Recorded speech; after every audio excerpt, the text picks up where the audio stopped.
Story का title है the power of patience, धैर्य की ताकत। Ajay was a successful entrepreneur. Ajay एक सफल उद्यमी थे। He had started a small tech company from scratch and had grown it into a well-known brand. उन्होंने अपनी छोटी सी तकनीकी कंपनी को शुरू से शुरू करके उसे एक प्रसिद्ध ब्रांड बना लिया था।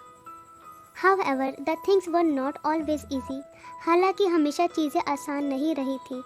Over the year, he faced many challenges, financial struggles, intense competition, and even a market crash that nearly destroyed his business. वर्षों में उन्हें कई चुनौतियों का सामना करना पड़ा, आर्थिक संघर्ष, तीव्र गहन और यहाँ तक कि एक बाजार का पतन जिसने उनकी कंपनी को लगभग नष्ट कर दिया था। In the face of these obstacles, Ajay felt frustrated and wanted to give up many times. इन रुकावट के सामने अजय ने कई बार निराश महसूस किया और हार मानने का मन किया। But he had learned an important lesson from his earlier day in business, patience. लेकिन उसने व्यापार में अपने शुरुआती दिनों में एक महत्वपूर्ण पाठ सीखा था, धैर्य। Instead of rushing to make quick decision, Ajay took a step back and evaluated each situation carefully.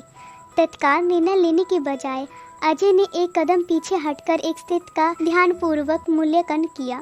He trusted the process even when things were moving slowly. उन्होंने प्रक्रिया पर भरोसा किया भले ही चीज़ें धीरे धीरे हो रही थी। It was not easy, but after years of patience and hard work, Ajay's company started thriving again. यह आसान नहीं था, लेकिन वर्षों के धैर्य और कठिन मेहनत के बाद अजय की कंपनी फिर से सफल होने लगी। Slowly the challenges began to fade and success returned. धीरे धीरे चुनौतियां समाप्त होने लगी और सफलता लौट आई। Today, Ajay attributes much of his success to the patience he learned during difficult time. आज अजय अपने सफलता का बड़ा हिस्सा उस धैर्य को मानते हैं जिसे उन्होंने कठिन समय के दौरान सीखा था। He now tells others, patience is not about waiting, it is about how you act while you are waiting.